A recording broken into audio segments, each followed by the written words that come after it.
தாமிரபரணி பொறியியல் கல்லூரியின் கட்டிடவியல் துறை சார்பாக அனைவருக்கும் வணக்கம். இன்று இந்த காணொளியில் நாம் பார்க்கவிருக்கும் தலைப்பு ஸ்லோப் ப்ரொடெக்ஷன் மெஷர்ஸ் அல்லது சரிவு பாதுகாப்பு. சரிவு பாதுகாப்பு என்றால் என்ன?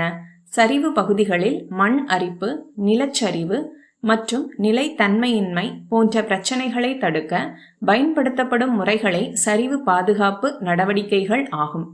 அப்ஜெக்டிவ்ஸ் ஆஃப் ஸ்லோப் ப்ரொடெக்ஷன்: சரிவின் நிலைத்தன்மையை மேம்படுத்துதல், மணல் அரிப்பை தடுத்தல், கட்டமைப்புகள் மற்றும் சொத்துக்களை பாதுகாத்தல், பொதுமக்களின் பாதுகாப்பை உறுதி செய்தல், சுற்றுச்சூழல் நிலைத்தன்மையை மேம்படுத்துதல்.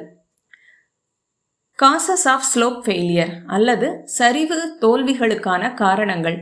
2 வகையான காரணங்கள் உண்டு: இயற்கை காரணங்கள் மற்றும் மனிதனால் ஏற்படும் காரணங்கள். நேச்சுரல் காசஸ்: அதிக மழை பொழிவு, நிலநடுக்கம், பாறை மற்றும் மண் சிதைவு, நிலத்தடி நீர் கசிவு. ஹியூமன் மேட் காசஸ்: அதிகப்படியான அகழ்வு பணிகள், காடு அழிப்பு, முறையற்ற வடிகால் அமைப்பு, சரிவுகளில் அதிக சுமை ஏற்படுத்துதல் போன்றவை ஆகும்.